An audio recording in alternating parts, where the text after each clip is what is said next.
नमस्कार, मैं कुशाग्र वोरा और आप देख रहे हैं वरिष्ठ विचार। आजकल हम साहित्य सिनेमा समाज इस पुस्तक का पठन कर रहे हैं। हमारे पिछले एपिसोड में आपने देखा कि किस तरह से कच्छ के रण में पाकिस्तान की सेना घुस आई थी और भारत सरकार और पाकिस्तान की सरकार के बीच ये समझौता हुआ कि थर्ड पार्टी ट्रिब्यूनल जो भी फैसला करेगी वो उन्हें मंजूर होगा। इसकी वजह से अयूब खान जीत की खुशियां मनाने बैठ गए और पाकिस्तानी मेढक और जोर से फुदका और उन्होंने कश्मीर को हड़पने की योजना बनाई। युद्ध तो वो कर नहीं सकते थे क्योंकि यूनाइटेड नेशंस में उन्होंने स्वीकार किया था कि अब वो भारत के साथ कभी भी युद्ध नहीं करेंगे, ना युद्ध करार या यूं कहें नो वॉर पैक्ट। तो उन्होंने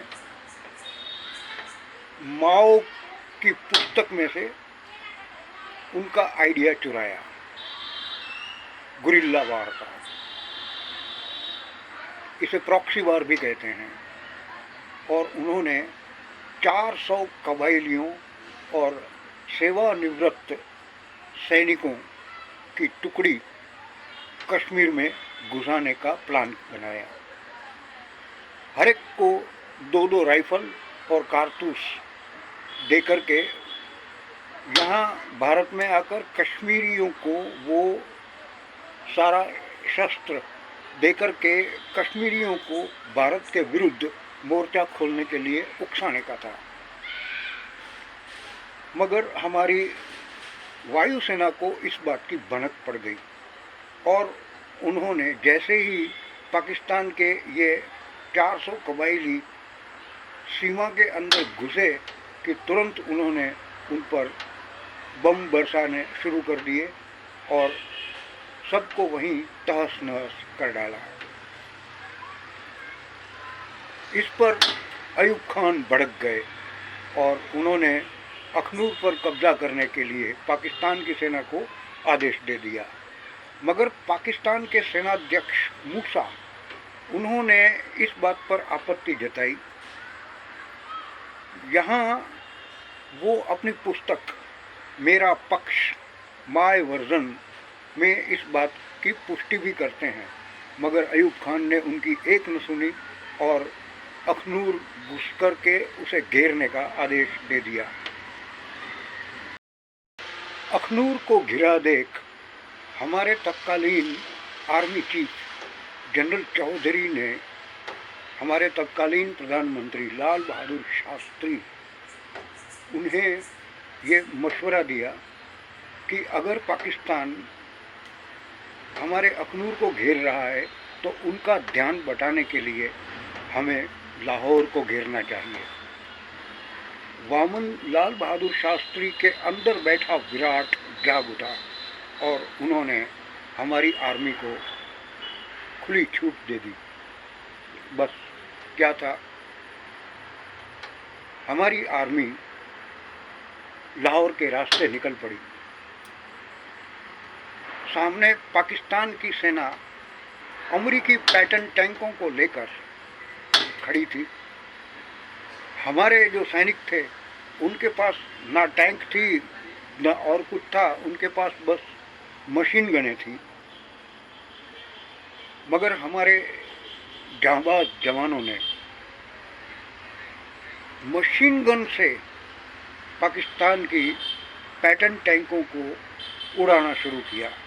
परमवीर अब्दुल हमीद ने ऐसी गोलियां बरसाई कि पाकिस्तान की अमेरिकी पैटर्न टैंकों के चिथड़े उड़े। बाकी रहा सहा काम हमारी वायुसेना ने किया। भीषण बमबारी करके सारे पैटर्न टैंक उड़ा दिए। खेमकरन का युद्ध क्षेत्र पैटर्न टैंकों का कब्रिस्तान बन गया। इस युद्ध की वजह से अमेरिकी पैटर्न टैंकों के भाव विश्व के शस्त्र बाजार में गिर गए और फजीहत हुई वो ऊपर से। इसलिए अमेरिका भी भारत पर चिढ़ा सा था। अपनी तबाही देखकर अखनूर से तो पाकिस्तानी भाग ही गए, मगर उन्होंने यूएन में युद्ध विराम के लिए वो गिड़गिड़ाए। भारत ने उनका प्रस्ताव स्वीकार कर लिया और युद्ध विराम भी किया। एक बात, हम इतने उदार हैं कि जीता हुआ प्रदेश भी हम दुश्मन को वापस दे देते हैं। यही हुआ इस युद्ध में भी।